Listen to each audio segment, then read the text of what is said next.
Did you know the Ancestral Kitchen Podcast has a thriving online community? Patreon members love our private group discussion forum, away from the noise of mainstream social media. In this group, conversations brim with ideas, recipes, humor, and thoughtful discussion of member questions.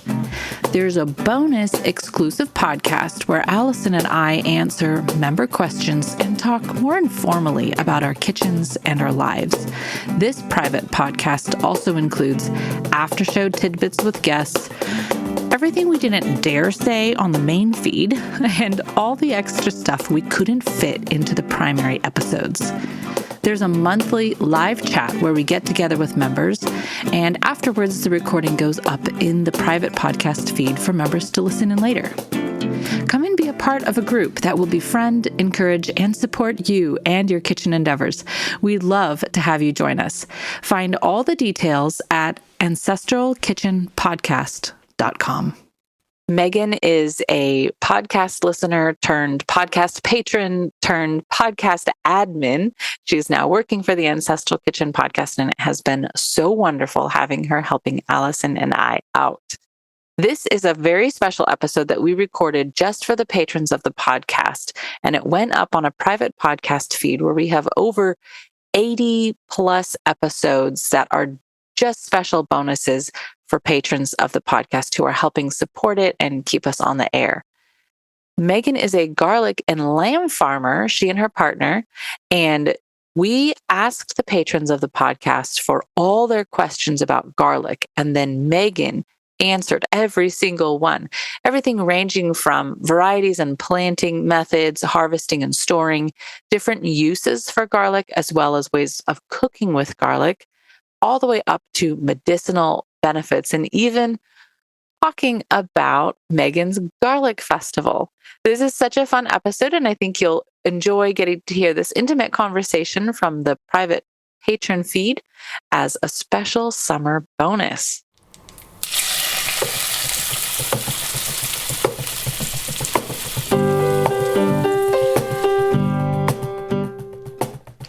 Welcome to the Ancestral Kitchen Podcast. I'm Alison, a European town dweller living in England. And I'm Andrea, living on a family farm in Northwest Washington State, USA. Pull up a chair at the table and join us as we talk about eating, cooking, and living with ancestral food wisdom in a modern world kitchen.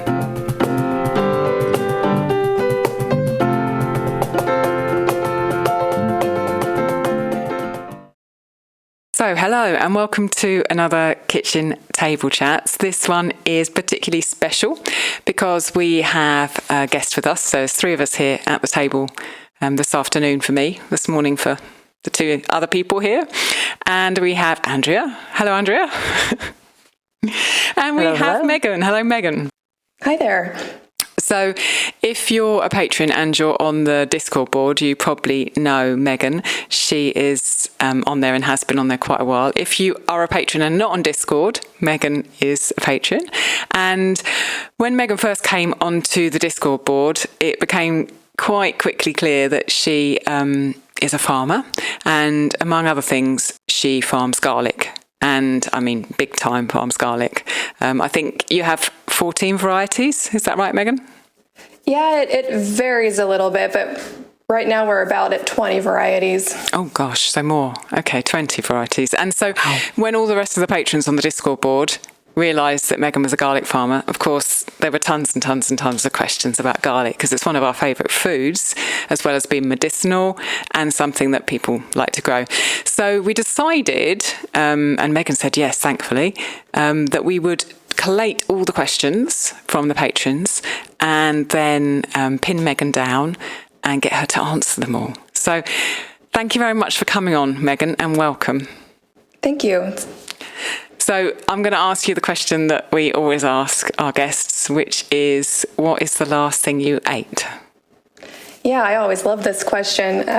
So it's about 8 a.m. here, and I have not yet had breakfast. So the last thing I ate was our dinner last night, and I made us a chicken corn, like a thick chowder, and it was perfect for a cold winter night.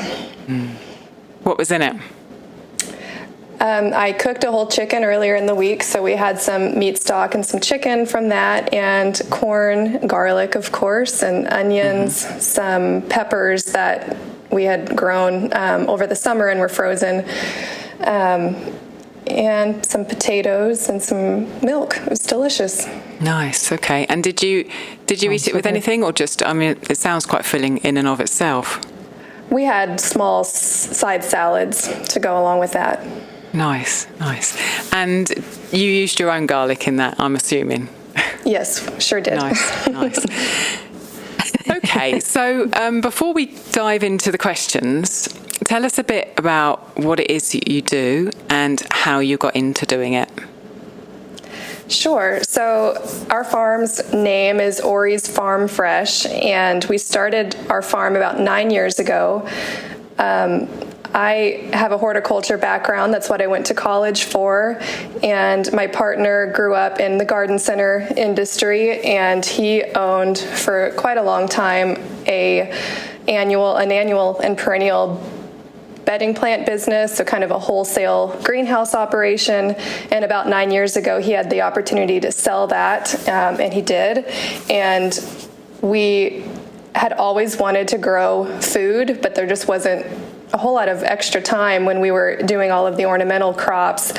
So we purchased an 8-acre piece of property kind of on the edge of the city that we live in, and it was not a farm at that time, but we fell in love with it immediately and knew that it could be one. And we started growing a variety of vegetables, including garlic the first year, and pretty quickly realized that that was going to be our specialty. We didn't want to just be a regular market farmer, I suppose. We wanted to have a niche, and we decided that the garlic was going to be our niche because no one else was growing it on a bigger scale like that with multiple varieties, and it was just a fun opportunity to start doing that. Whereabouts are you? We are in Wichita, Kansas, so kind of the south central part of Kansas, right in the middle of the U.S. So kind of have a temperate climate here, which makes it pretty easy to grow lots of garlic.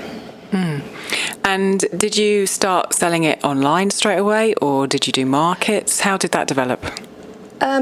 We started with farmers markets, and we still do farmers markets pretty regularly. And then we started selling it online a little bit before the pandemic started, but we shifted a lot of our focus to online sales during that time, just because everything was so on its head, I guess. And we still do a lot of online ordering. Our garlic, and we also make a full line of seasonings with our garlic, so some salt-free herb mixes and some sea salt mixes. And we have 5 different types of garlic powder, and all of those products do ship anywhere in the U.S. So we don't ship like our other vegetables and the meat that we raise, but all the other products we do. Nice. Okay, Andrea, do you want to dive on with the next lot of questions? Yeah.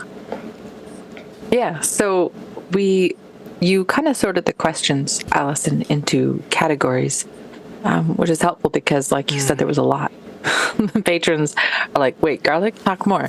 So the first section is all about varieties and planting. And can a normal person, average, I'll say me, can I grow garlic? I'm weird, but can weird people grow garlic? Anyone can grow garlic. That's the beauty of this particular plant. We normally advise that it is planted in the ground. Some people have luck growing it in containers, but it does present a certain set of challenges depending on where you're at. Really? If you're growing it in containers, if it's smaller containers, the garlic may not form a fully cloved bulb in a container because it needs room to grow a decent sized root system, and it needs a cold period. And typically, and again, this all depends on the climate, and I realize we have a worldwide audience here, so I'll do my best to kind of broaden the scope a little bit, because I know all about growing garlic in Kansas. But the garlic will typically need a cold period, and if you're planting it in a container in an area where it gets a cold period, you're probably getting some freezing and thawing back and forth in a smaller soil space, and that can pose a set of problems. But if you have a garden, or you're going to start a garden in the ground, or even a raised bed, you can definitely plant garlic. A few things to keep in mind with that, though, is that it is a longer term crop. Garlic is typically planted in the fall, and it's harvested in early summer. So it's going to be in your garden, taking up space for about 9 months. And not everyone has that kind of room for that long. So I guess it just depends on how big of a garden you have. And then where you're at as far as your climate will kind of help you figure out which varieties of garlic to plant, because there are a lot. Wow. Yeah, I did not know there was so many varieties until you started talking about them. We have 2 Emilys in the Patron group, and Emily W. asked, how do you decide when to plant in the fall, and how deep do you plant it, and do you have a favorite mulch to put over the garlic? Yeah, this is a great question. So again, when you plant will depend entirely on your climate. If for us in Kansas, we plant our garlic usually the end of October, early November. But the most important thing to keep in mind is you don't want to plant it too early, or you're going to get a lot of top growth before the cold winter season sets in. So planting it 2 to 3 weeks before your first hard freeze or the coldest temperatures for your particular climate is usually a good practice. As far as when to plant and how to plant, you have your whole bulb, and you're going to break that apart into individual cloves. So you plant each individual clove, which will, over the next 8 or 9 months, fully develop into a whole bulb or head of garlic. And each clove needs to be planted a couple of inches deep, so you don't need to plant it too deep. And as far as how far apart to plant it, it really depends on your space. It's pretty adaptable as far as that goes. We don't use any kind of big scale machinery on our farm, so a lot of our practices for planting could easily be like adapted to a smaller garden. We use like the hog panels that you can buy at any kind of a farm supply store, and lay that out over our garden bed, and we put 1 clove per each square, so everything is nice and straight and perfectly nice rows, and it just makes the spacing really simple. So that spacing is, they're about a foot apart, basically. Okay. Wow. And do you mulch We do, them? yeah. So our farming practices are kind of a step beyond organic. It's kind of a holistic practice to farming. So we're not using any chemicals, whether that's a fertilizer or an herbicide on our farm. So weed control is really important, and we definitely, after all the planting's done in the fall, we'll go back over it and cover it in mulch. What we use is a mixture of prairie hay and leaves that have been kind of chopped up, and then we use that mixture and put that over the top in a pretty thick layer. It's probably 3 or 4 inches deep. And oh, wow. Not only is that going to suppress the weed growth, it's also going to hold in the moisture, which is really important for us, because it seems like the last several years in Kansas, we've hardly gotten any rain. So we're wanting to hold in any moisture that we do get in the soil. So that will really help with that as well. You get the weed control, and it'll hold in any moisture as well, so you might not have to water as often. Yeah. Yeah. And I'm interested when Alison gets to the pest part, if you, I think, doesn't mulch sometimes help with the beneficial? Yeah, absolutely. Yeah, it sure can. Too? Okay, cool. Wow, this is so good. Okay, so you're planting 2 to 3 weeks before the first hard freeze. It's going a couple inches deep. They're about a foot apart, and you're mulching them with prairie grass and chopped leaves. Emily M.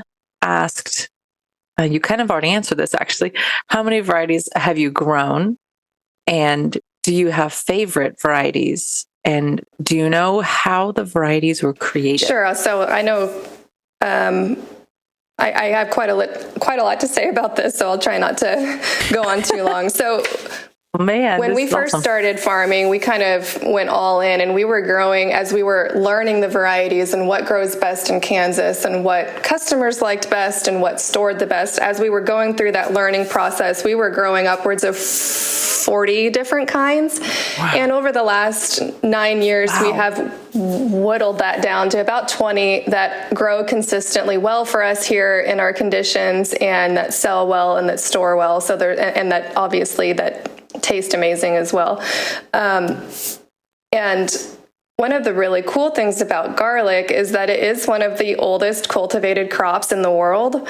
And from what I understand, the way that the different varieties came about was basically nomadic peoples were taking whatever garlic that they had in their area, and when they moved, they were taking that with them and planting it again.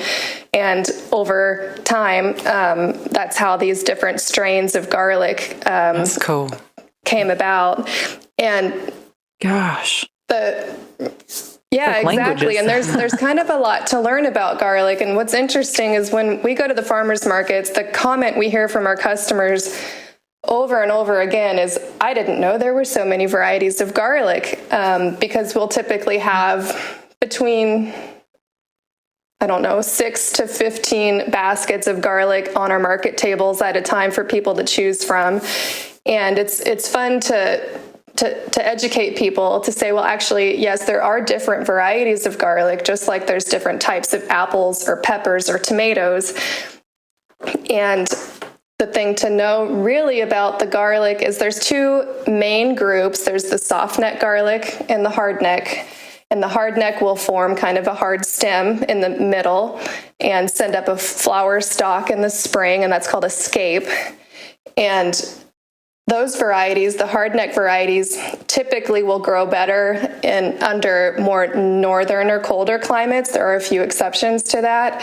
And the soft neck varieties will grow a little bit better in the warmer climates. Since we're kind of right in the middle of the U.S., we can grow a little bit of both. However, we do tend to grow more of the soft neck types because our summers get blazing hot. So within the soft neck and hard neck main groups of garlics, there's different types of garlic within those. And then under each type, there's your specific varieties or strains. There's a lot more garlic than we grow. There are other garlic farms across the country that are much larger than we are and grow a wider variety. But for us, on the soft neck types, we grow the artichoke varieties and the silver skins. And we can talk more about what that means if you want to. And then the hard neck types that we grow here in Kansas are the porcelains and the purple stripes. And then there's separate varieties under each of those four groups. Wow. I just want to ask something very quickly about the scapes. Wow. Is that the same thing as ramps that people ferment and kind of take? Do you know? No, it's my understanding they are not. So I think the ramps are kind of like a wild garlic that grows. And the scapes are basically the flower stalk that form on the hard neck varieties. They are edible though. So every spring for us, it's usually the beginning of May. It's always around Mother's Day here in the U.S. when the scapes are ready to be harvested. And they're harvested for two reasons. The first one is they're a crop within their own right. They have a delightful kind of mild garlicky flavor, but also they need to be cut off for the sake of the growth of the plant, because otherwise the plant will be putting all of its energy into forming a flower rather than working on putting its energy into forming a nice big bulb come harvest time. So if those scapes are not cut off, that will affect the size of the bulb that is harvested. That makes sense. They're really good in kraut. That's what we use when we have our greens coming in the spring, and like those hardy greens for making ferments, and then all those Garlic. scapes. Yeah, we usually will make like a garlic and kale, or a garlic scape and kale, like a pesto in the spring. That's really good. But there's a million ways you can use the scapes, and they just have a wonderful, mild, kind of a bright, springy, garlicky flavor. Yes, they do. Nice. Yeah. If you're into ancestral eating, you'll know that liver is a superfood, full of vitamin A, K, and a whole host of B vitamins, plus many essential minerals. It has an exceptional nutrient profile and is a staple of traditional healthy diets. But it's not always easy to consistently get liver into our lives. Finding a good supply, cooking it so it actually tastes good, and getting all of our family to eat it. These things can be hard, especially when we're busy or travelling. That's where Andrea and I turn to liver capsules. They give us all the benefits of liver without having to worry about the sourcing, the preparation, or the eating. One Earth Health produces organ capsules from 100% grass-fed New Zealand-raised cattle. As a podcast listener, you can get 15% off your first order and 5% off subsequent orders by using the link in our show notes. And each time you order, you'll also be supporting us to continue making this podcast. Okay, Andrea kind of alluded to the mulch helping with pests earlier on, but I noticed when I went to your website. What is your website? Can you tell listeners what it is, first of all? Sure. It's Ori's, ORIES, farmfresh.com. Great, thank you. And you were just saying a moment ago about how, when you go to stalls, the customers who come up to you are surprised that you have baskets of so many different types of garlic. And I would say go and have a look on your site and on your social media, because you've got pictures of the tables, and it is amazing to see what you lay out when you're selling, at farmers markets. I did read on the website, how important being organic and the practices around that are to you. What pests do you find on the garlic, and how do you control those in an organic way? Well, we don't have a whole lot of issues. So usually the garlic does not have a whole lot of pests. You can run into some fungus and disease problems, but so far we haven't had many issues with that. Really focusing on the soil's health, which is kind of at the core of any regenerative farming practice, which is what we do. When you're focusing on the soil and really building that up and adding compost and just creating a thriving ecosystem within the soil, that can help minimize issues like that. It doesn't entirely eliminate them, but it can make that a little easier. So all that to say, we've really worked on the soil structure over the last 8 years. So our drainage is pretty good for the most part. There's always room for improvement. So when the root zone is able to not sit in water, you're going to mitigate some fungus issues just with that. So we don't have much experience with having to treat for that. There are a few other insect pests that can cause problems. And again, we haven't had too much of a problem with that either. One of the biggest tools in our toolbox, I guess you could say, would be the use of what's called integrated pest management. And that is kind of a set of parameters that many horticulturists will use to just pay close attention to their crops. So you're going to be setting a threshold. You're going to be out there looking at what is happening, and you can handle a few pests without having to really take any kind of action. And just going out there all the time and keeping a close eye on the plants. If you're seeing anything with any kind of insect pressure or that that looks like it's growing a little odd, maybe it has something not quite right with it, we'll go out there and we'll notice it right away and we'll pull that plant out so it can't spread. So that's a really important point of integrated pest management, is just to go out there and keep a close eye. And prevention is also an important key to that. So you can use cultural and environmental practices to prevent any kind of insect pressure or disease problems.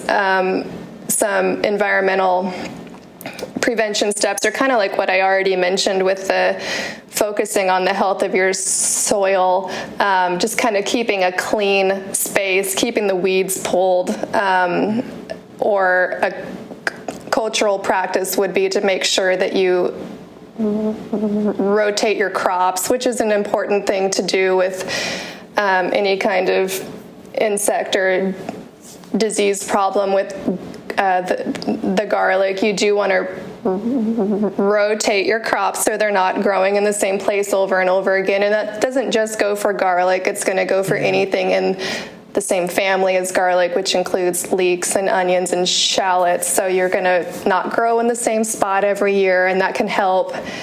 And then as a last resort, we would spray with something. And we always, if we're spraying with something, it's going to be an organic product, something that is OMRI certified. And OMRI is an acronym. It's OMRI. That stands for Organic Materials Review Institute. And it's basically, this institution is what the USDA is to the organic label on food. This is that for lawn and garden products. And you can find OMRI certified products that you can spray on your garden to help with insects and things like that, that are still organic and will not kill everything. So that's kind of the process that we take with that. That's really useful. Thank you. I've got one more question in this kind of varieties and planting section, which is from Tilsha. And she's asking about elephant garlic. What's the difference between garlic and elephant garlic? She says, I know that elephant garlic isn't technically garlic. So does that mean that someone with allergies to garlic could eat elephant garlic? And she says she can't find much information on this. Yeah, this is a question that we get at the farmers market sometimes as well. Elephant garlic is not a true garlic. It's actually a member of the leek family, which kind of explains why it has a much more mild, not nearly as punchy flavor as a regular garlic does. As far as if it's safe for someone who has an allergy to garlic, that's really hard to answer because it's going to entirely depend on the nature of that allergy. I've found through talking to people that typically if they're allergic to one member of the allium family, they're probably going to be allergic to others. But it just all depends on how severe that allergy is. But just like I was mentioning in the crop rotation portion, you've got leeks and onions and shallots and garlic. They're all in that same family of plants. So it really just depends on if it's an intolerance or is it a straight up allergy. It's kind of a harder question to answer. Yeah, it really relies on the person testing and trying to find out, identify. It's interesting that it is an allium, but it's not garlic. Great, correct. Thank you. Okay, we've got some questions on harvesting and storing. And it's interesting that you said earlier, that you've kind of honed your varieties down to the ones that you can store well in your area. So Nicole asked, what's the best way to keep garlic over the season? After I've harvested mine, I put them in a dark and airy place, but I notice that some of them want to sprout again and small green shoots are starting to grow. Can I use these? I've heard that they're poisonous and you shouldn't eat them like this. A friend feels garlic and processes it with a bit of salt and then stores it in the freezer in tiny portions to use, but this makes the freezer smell. So give us some tips, give Nicole some tips and the rest of us some tips on storing it over the season. Sure. So there are a lot of questions in there, and I'll just start back at the beginning of that. When garlic is harvested, it needs to undergo a drying or a curing process, and that's going to really be essential to be able to long-term store it later on. So how to do that is, once it's harvested, it needs to go into a barn or a garage or someplace that's fairly warm and low humidity. And air circulation is also really important for that. For us, we have a barn that gets absolutely full of the garlic. I know some people will hang them up from the rafters or from hooks, but that's on the scale that we grow garlic. It's a little labor intensive to be climbing up and down a garlic or a ladder and hanging bunches of garlic up. So we have these like expanded metal shelves that we'll lay them all out on, and we have these big high-powered fans that will point at it, so we keep that air circulation as good as it can be, and it's nice and hot out there. And what that's doing is it's drying down all of the clove and bulb wrappers so that the garlic has that potential to store. So curing the garlic is the first step, and if that's done properly, then you're going to get the fullest storage potential out of the garlic. How long your garlic is going to store, though, depends entirely on what type of garlic it is. Some will not store as long as others. Those hard necks that I was talking about earlier do not store as long as the soft necks do. The purple stripes that we grow are the shortest storing. They only store about 4 months from harvest. And the porcelains will store a little bit longer. They're usually about 6 months from harvest. And then the soft necks store a little bit longer. And what's interesting about the storage times is how long or short a garlic will store will also tell you how easy it's going to be to peel, because the hardneck varieties are a whole lot easier to peel because their clove wrappers are not as tightly adhered to the cloves. So that kind of makes sense if you think about it. They're not going to store as long for that exact reason. So going back to the artichokes, those are the artichoke types of garlic, those are going to store about 10 months from harvest. And then the silver skins are the longest storing. They have the potential to store a whole year from harvest. So typically when you're seeing garlic in the grocery store or any kind of a big box store, not always, but more often than not, it is going to be a silver skin variety. As far as how to store your garlic once it is fully cured, it's okay to keep a few bulbs just in your kitchen, the ones that you're kind of actively cooking with. I always recommend to people just to focus on air circulation. Keep your garlic in a bowl or a colander or something that's open, and normal household temperatures for that garlic that will be used pretty quickly are okay. If you are planning on storing your garlic kind of longer term, it needs to be in a darkened place. You still want good air circulation. You still want lower humidity. And then if you could bring that temperature down to about 50 or so, 50 degrees Fahrenheit, that works really well. So if it's in a garage or a basement or a back closet, something like that, you'll get your fuller storage potential out of the garlic that way. You do not want to store your garlic in the fridge because that will kind of mimic the winter.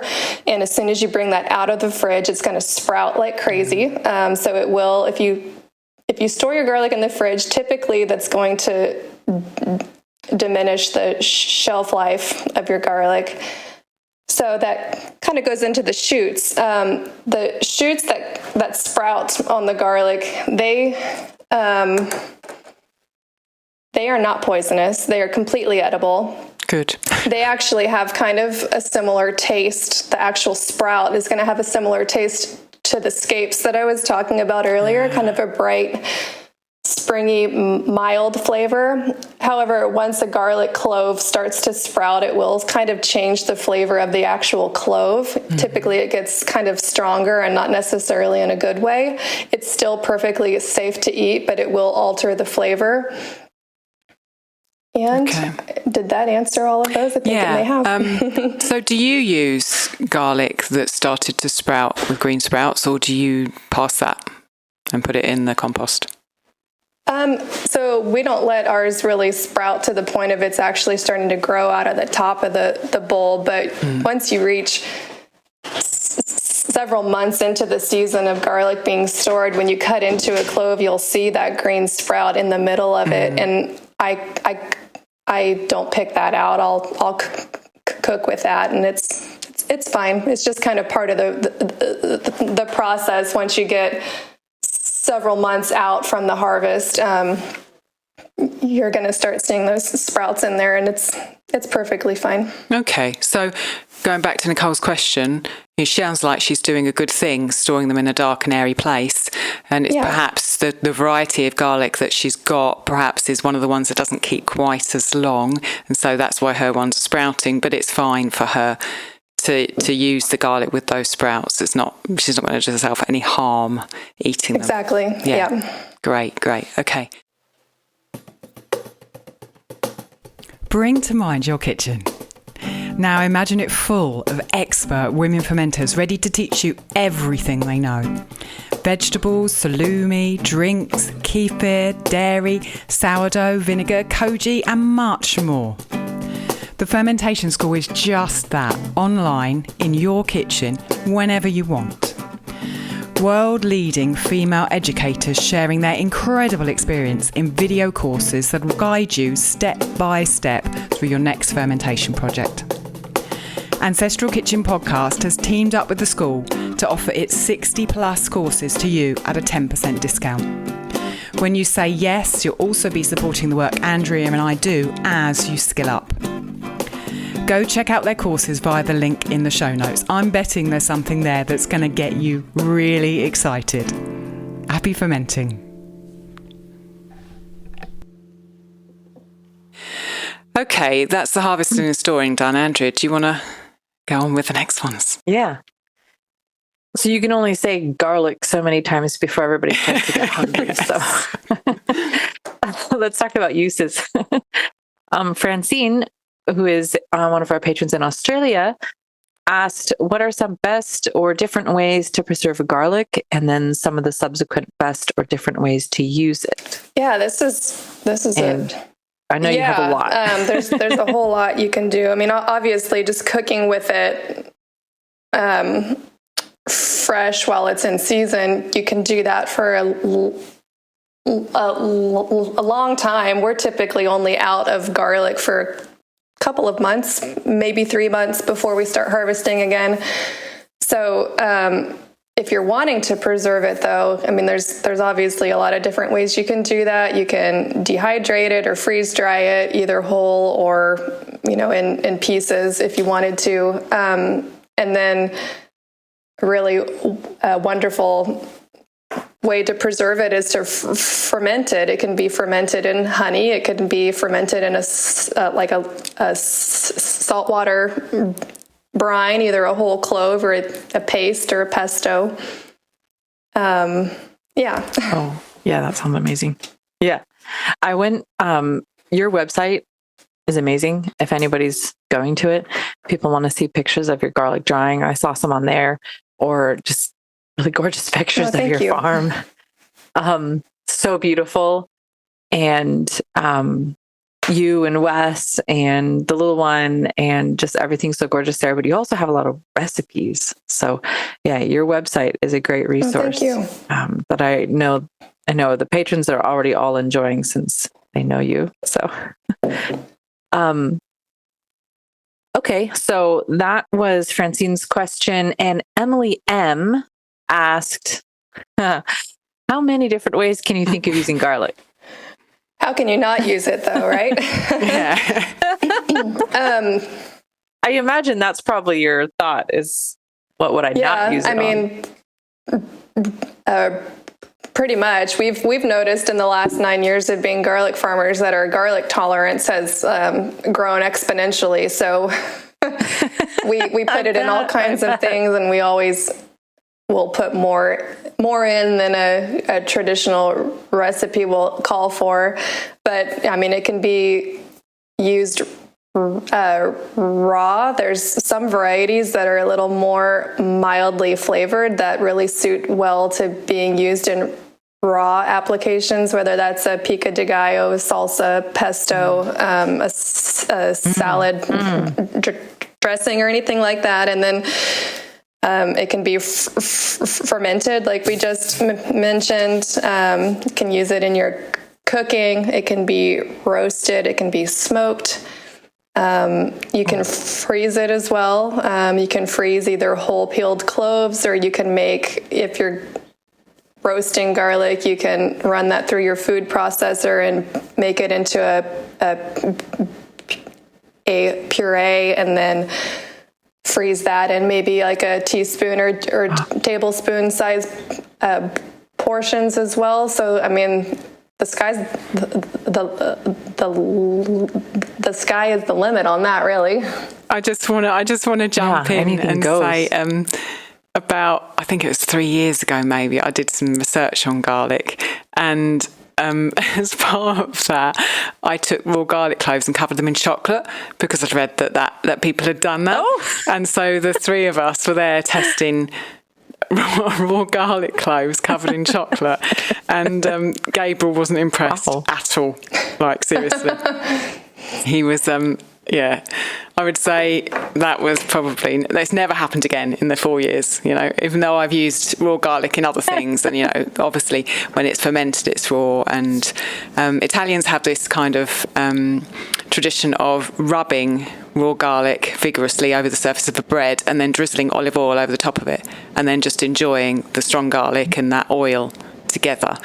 And I love putting garlic in mayonnaise and making aioli as well, but I'm not going to cover it in chocolate again. Well, you can say you did anyways. Alison, how do I pronounce Pawan? I think it's I don't actually know. I think it's Pawan. That's what I say, but it might be Pawan. Yeah. Pawan. Yeah. Okay. I don't know. Sorry, Pawan. I don't know. Sorry that I can't pronounce it properly. Pawan asked how to make black garlic, and Nicole asked in a low energy way. And this is actually something you guys sell, a proprietary product, the way you make it anyways. So what do you want to say about black garlic? Well, it's always good to start off by explaining what exactly it is, because I think there is some confusion there. A lot of times our customers will think that it is a variety of garlic, and it is not. So what black garlic is it is regular garlic that's been cooked at a low temperature. I think it's usually around 140 degrees Fahrenheit or somewhere thereabouts for an extended period of time. It can be about a week. Sometimes it can go even longer than that, depending on the exact process that's used. But during that time, the garlic will kind of undergo a change. So it turns black, and it caramelizes, and it turns kind of sticky and sweet, almost like a molasses type of flavor. It doesn't have that sharp bite of regular garlic at all. It has that kind of that sweet tone to it. And that garlic is actually a really good garlic to use in sweet products. We do have a recipe for black garlic hot chocolate on our website, and there's also black garlic chocolate pancakes on our website. So that combination with chocolate is a really nice thing. Even though, I mean, it does sound crazy whenever we first share with people, you should try putting it in hot chocolate. They're like, are you serious? But it doesn't taste like the regular flavor of garlic at all. Yeah, I agree. When I first tasted black garlic, I was like, this stuff is heavenly. I mean, it's incredible. It's very precious because of the the work that goes into it to make it, and it's expensive if you buy it, but it is such a lovely flavour. Really, yeah, really it is. It's a totally unique flavor. There's really, it's even kind of hard to explain what the flavor. I think it tastes like a molasses-like flavor, which is why I share that when I'm talking about it. But some of our customers will even explain it a little differently. They think it tastes like kind of the sweetness of a balsamic vinegar when you reduce that down. They think it tastes like that. Some people say it tastes like a fig.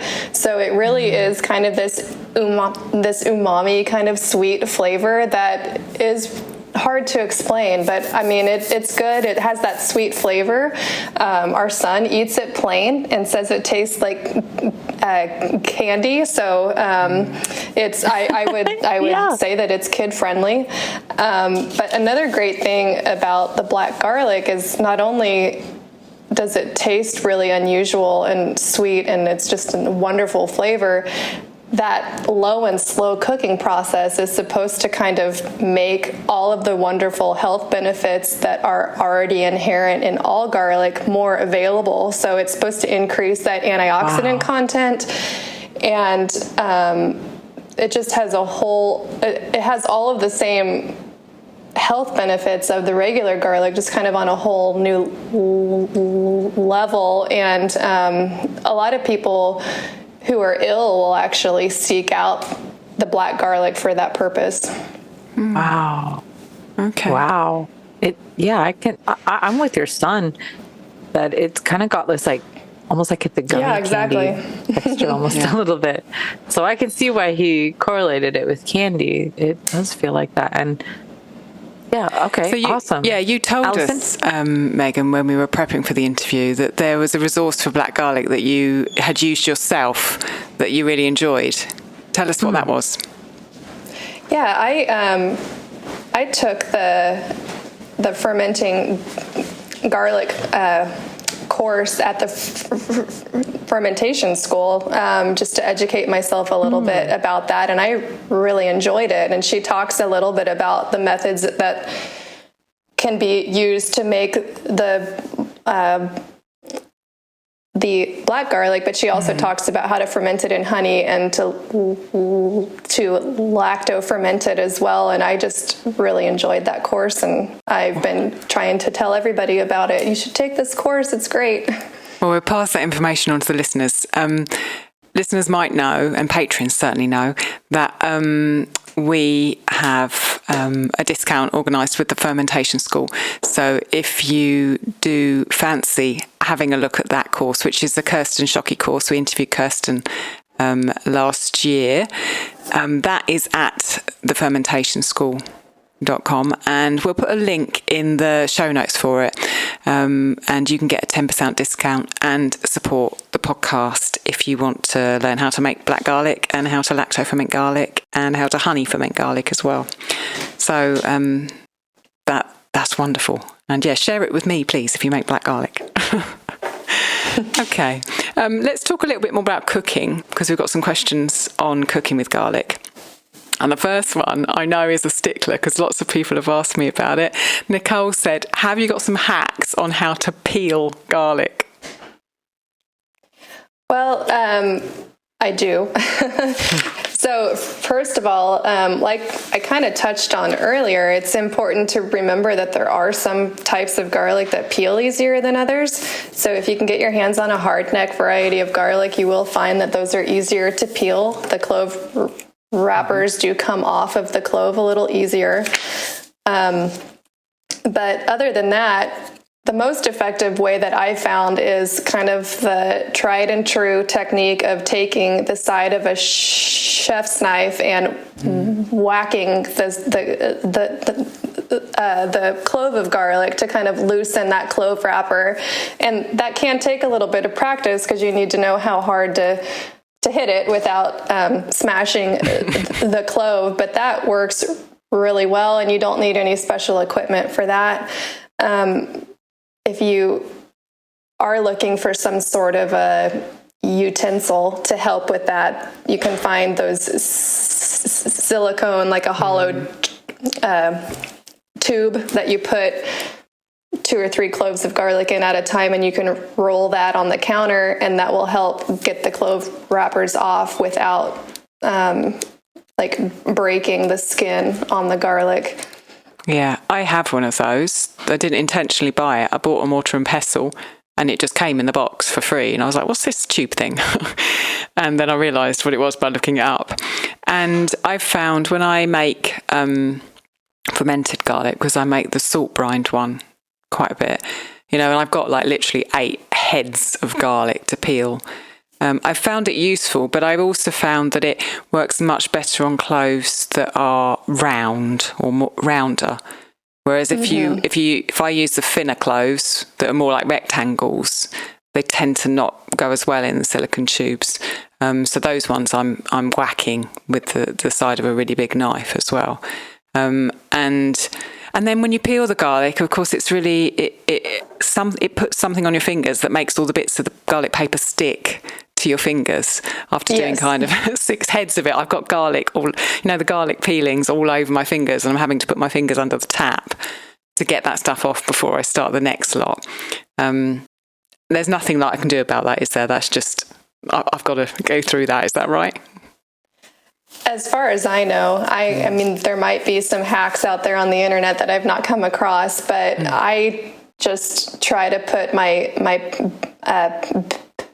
patient hat on and just sit down and just, we have a saying on our farm, because there's only 2 of us that are managing everything, and our saying is to enjoy the process. Yeah. So, I mean, it sounds so simple, but when you have a lot to do and you are feeling rushed all the time, it can be a really profound thing to just remind yourself, enjoy the process. So is peeling garlic a little bit, time consuming sometimes? Sure, it can be, but the benefit of having that fresh garlic, just from a flavor and a nutritional standpoint, is going to be worth it, rather than buying the peeled minced stuff in a jar that's full of preservatives. So enjoy the process when you're peeling your garlic.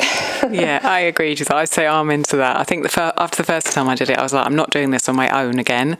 So the next time I was like, right, Gabriel, let's sit and play this game while we peel all this garlic. And then I sit with my son, and I'm having 45 minutes to an hour sitting chatting with him, and actually having that mindset of enjoy the process, make it something that is memorable and relaxing and engaging, rather than thinking, I've got to get this over and done with. You're right. Yeah, that's a good way to look at it.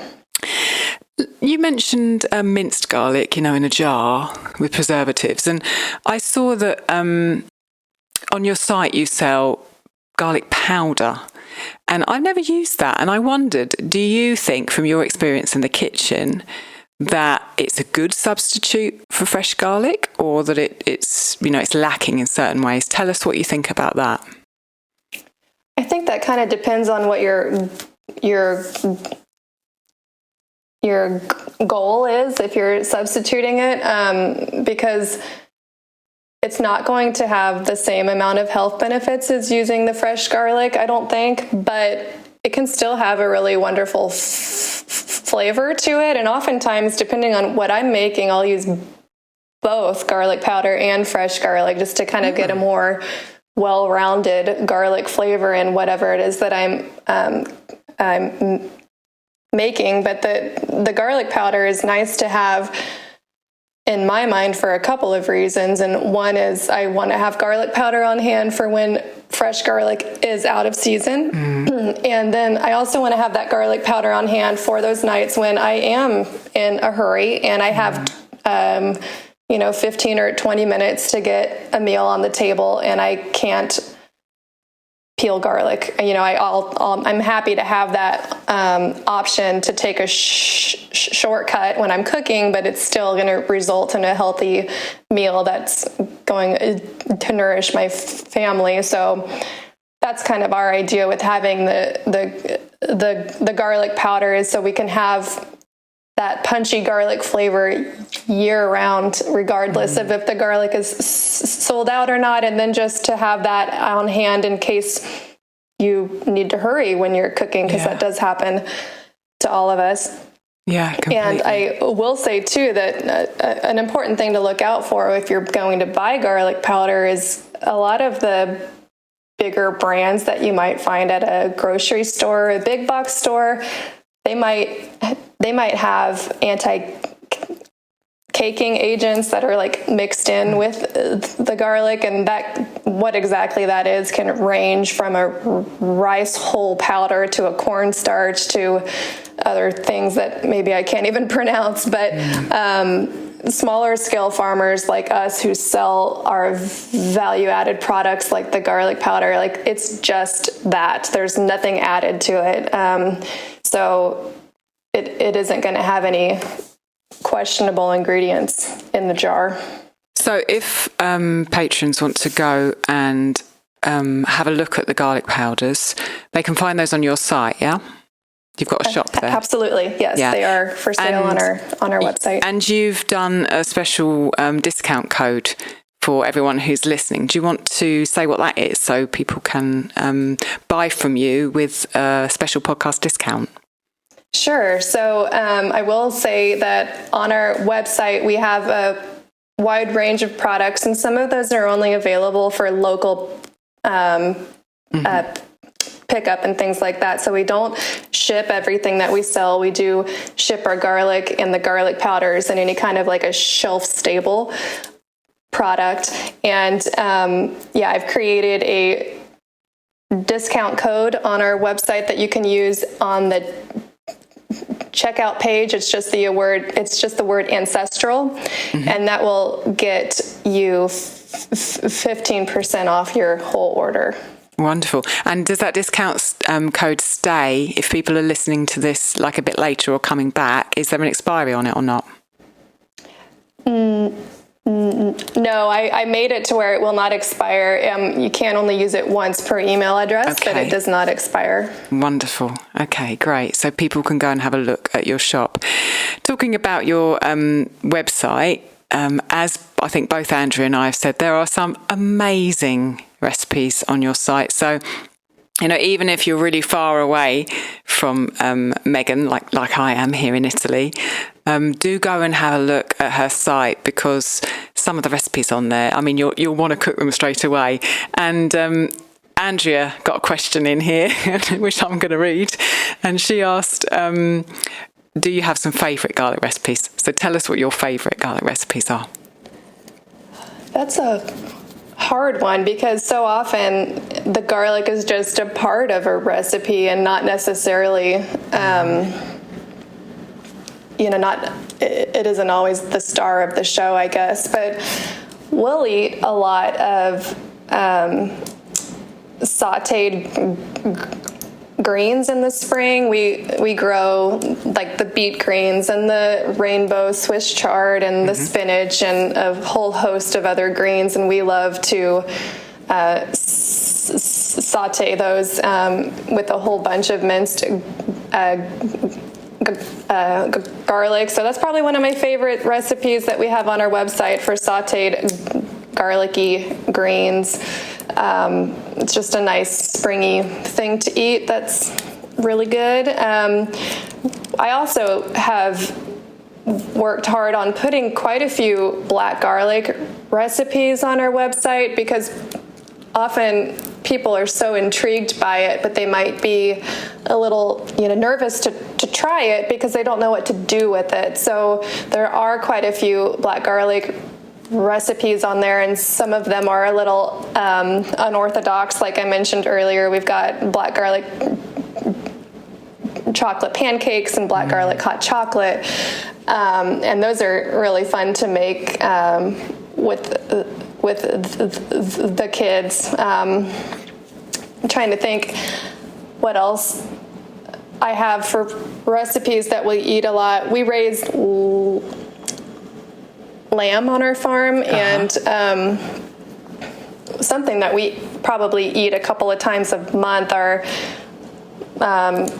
the smoked garlic smash burgers that I have a recipe for on the website that uses our smoked garlic, but you could use regular garlic with that too. And that just the flavor of the garlic with the lamb in a burger is really good. It sounds delicious. Sounds really delicious. I think I want to make that hot chocolate with black garlic for Gabriel because he's really into kind of umami and sweet kind of flavours together. He likes miso with banana.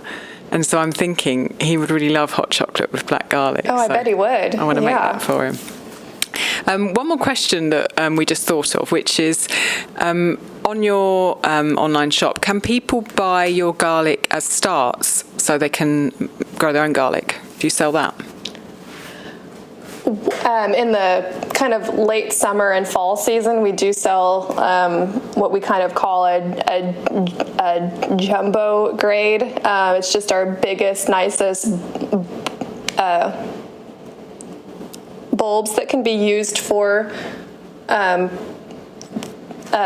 it can either be used for cooking or for planting, but that's basically when we list the jumbo grade on our website. That's all of the extra seed stock that we've sorted out that we're not going to need to plant ourselves. So there is kind of a short window on that. Usually September is when that is on there, and it sells out pretty quickly, but we do sell some seed grade garlic, yes. Wonderful. Thank you. Okay, Andrea, I think we haven't got so many questions left now. We've been going for an hour, I think, so we've still got a few more to squeeze in. Do you want to continue with the next question? Yeah. Let's hit this. You've alluded to it a few times throughout this when you've referred to different levels of benefit you get from black garlic versus powdered garlic, say. But let's talk about medicinal benefits. Emily M. asked, what is your favorite way to use garlic medicinally, and what is it about garlic that makes it medicinal? That's a great question. So as far as what varieties to use, I would go back to saying it's a particular type of garlic, so that hardneck varieties I was talking about earlier, there's a type in that kind of garlic called the porcelain types, and these are a wonderful full-flavored, strong garlic. They only typically will have 7 to 9 cloves in a bowl, but they're a really big, easy-to-peel clove. And the porcelain types are said to have the highest amount of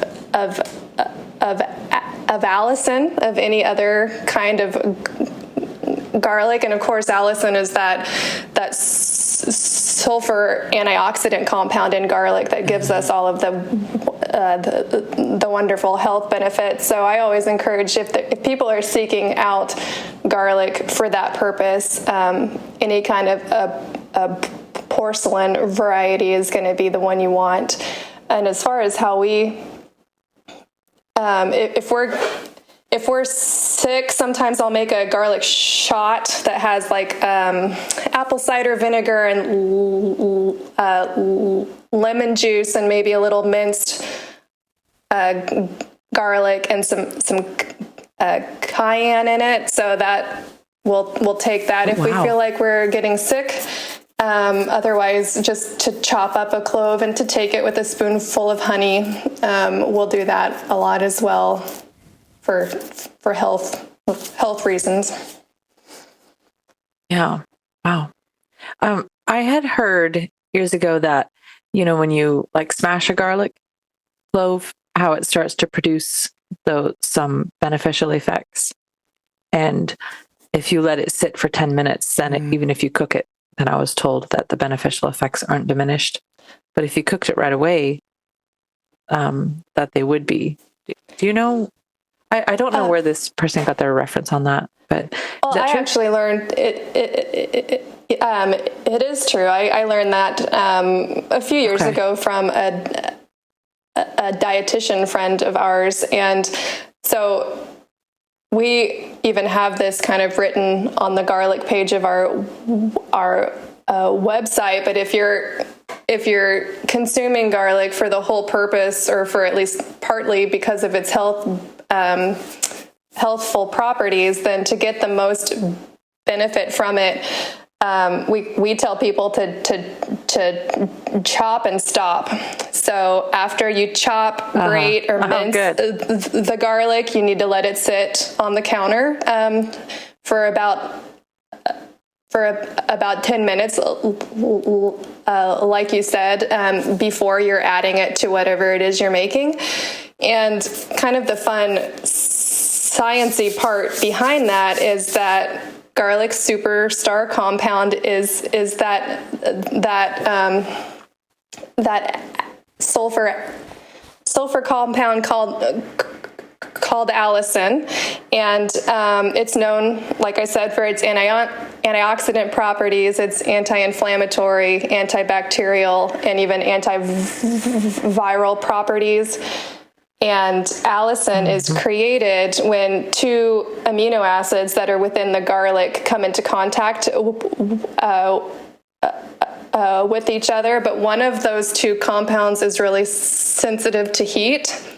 So if you're chopping it and immediately putting it in the pan, then those two compounds haven't had time to create the allicin. So if you just chop it and let it sit, then it has time to form, and then you can go on with your cooking, and you'll be able to get the full health.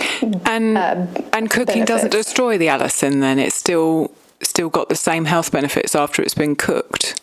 That is what I understand. Of course, I'm not like any kind of a health practitioner person, but from what I've researched, I think if you're going to eat it raw, you're going to probably get the absolute most out of it. But if you're chopping it up and letting it sit for that full 10 minutes and then cooking with it, you're still going to get a lot out of it. It might not be the full potential, but it's definitely going to be a whole lot more than if you chop it up and immediately put it in heat. Oh, that's interesting. Thank you. Alison, if you remember from when we did the essential oils episode, how when a plant is cut, then it starts to try to heal itself. And that's some of the benefits that we can draw. And that was one of the things I learned when I went out to watch distillations, was that different plants have different time frames where they reach that sort of peak benefit of the healing potential of a plant. And then different temperatures affect it. So certain maybe high heats could damage it, or maybe it actually wants a high heat. I don't know. It just depends on the plant, but that's super fascinating. Yeah. Well, rounding up the questions, we had a couple that didn't really fit in all the categories. Emily M. asked, what goes on at the Garlic Festival, and what are some of the most interesting things? Yeah, so our farm started our own Garlic Festival about 6 years ago. So cool. Yeah, thank you. Cool. So we're currently kind of in the initial planning stages of this year's Garlic Festival, which will be in September here in Wichita. And there are actually garlic festivals all over the country, so definitely wasn't our idea. We were inspired from hearing about other garlic festivals. There's been one out in California for like 30 or 40 years that's just absolutely huge. Wow. And ours isn't anything like that, but it's still a whole lot of fun. We partner with a local restaurant who's a wholesale customer of ours, and we were able to kind of close off some of the streets around their property and set up out in the street. And we have a big booth for our farm there where we bring way more of our garlic than we normally would, like to a regular farmer's market. But there's also a whole bunch of other small businesses who come as well. there's other farms that come. So there's food, there's shopping, there's drinks, there's live music, and there's so many creative entrepreneurs around that just they go all out with like our theme, and like we're having people make garlic kombucha, garlic lemonades and limeades. They're putting garlics in their foods, garlic, anything you can imagine. I mean, it's a really fun time for that reason. And we also offer garlic shots, like a complimentary shot of garlic, which is just like a sauteed minced garlic in a cup that people can come up and grab, and they can either just take it or they can put it on the food that they've purchased from somewhere else in the fest area, and that's always a lot of fun too. So yeah, we have an annual festival, and I'm sure they're a little bit different everywhere, but ours is a lot of fun, and we just love really creating a space around food that is bringing the community together, and it's a lot of fun. Oh, it sounds like such fun. I would love to come. When? Yeah, I know. That's what I'm asking. When is it? So that at least the local patrons and whatnot can get over there, or we could do a patron party there one day. There you go. So it's this year it's going to be on the 8th of September. It's usually the second Sunday of September. There's always a lot of local events that are happening during that month, so it's kind of hard to plan it, but we found that particular day and being on a Sunday really helps, because like there's a bluegrass festival that kind of happens around this area at that time, and the Kansas State Fair is going on, and there's a whole bunch of activities. I'm sure it's like this everywhere that are happening in the fall, so it's kind of hard to squeeze it in there, but we try to have it in early fall on purpose, because we don't want to have it any earlier in the year, otherwise it would be way too hot. Like we would have all of our garlic out of the ground and cured and ready to sell probably in August, but it also might be 110 degrees in August. So who's going to come to an outdoor festival during that time? So we kind of push it back to the fall. We'll sell a lot of lemonade. Yeah, exactly. Wow. We kind of push it back to September just to wait for a little nicer weather. Well, the other advantage you have is if there's all this other stuff going on, then if anybody's coming into town, they can hit 3 or 4 things, be like the Vegas of Kansas. Gonna go see all the shows. Yeah. Wow. Well, you also answered our last question, which was, do you sell your garlic products online? And if anybody here hasn't already been to the website, which I know when I'm listening to a podcast, if you say a website, I'm like, I'm immediately going to go see it right now so I can see your face and see what you're talking about. Your products are gorgeous. Your labels are beautiful. Your packages are beautiful. Your pictures, the lamb, everything just looks so good. Thank you very much. Hungry. And so I want to say again, your website, which is Ori's Farm Fresh, ORIES, farmfresh.com, and all of these links that we mentioned, the fermentation school and everything, discount codes and whatnot, we will put that in the show notes. So if you're listening and you're driving or doing the dishes, you don't have to try and write it down. Is there anywhere else that you want people to be following you or to look you up online? Oh, sure.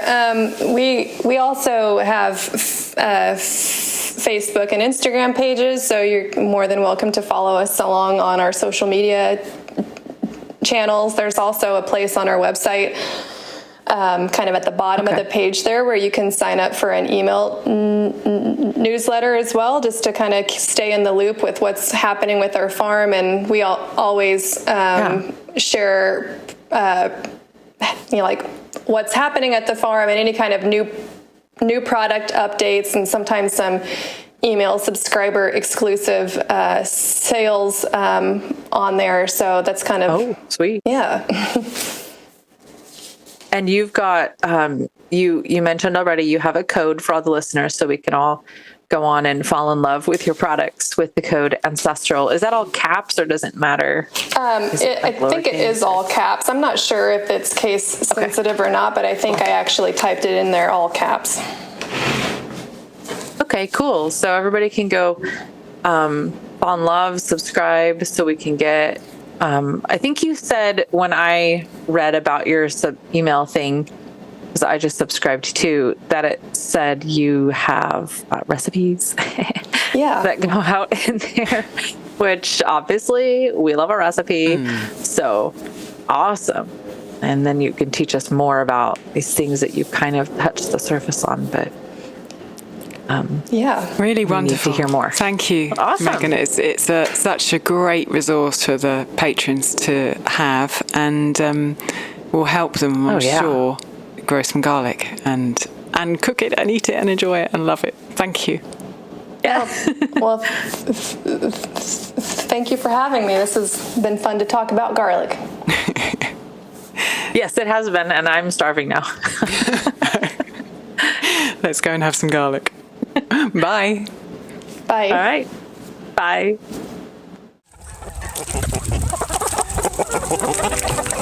If you'd like to support the podcast, you can join as a patron. Choose from various levels starting at $5. You can see what we offer at ancestralkitchenpodcast.com. While you're there, check out our favourite books, supplements and kitchenware, or give a one-time donation. Leave us a 5-star review on Apple Podcasts. And if you know someone who would love our show, tell them about us. You are helping to bring ancestral food wisdom into modern kitchens, changing the world one plate at a time.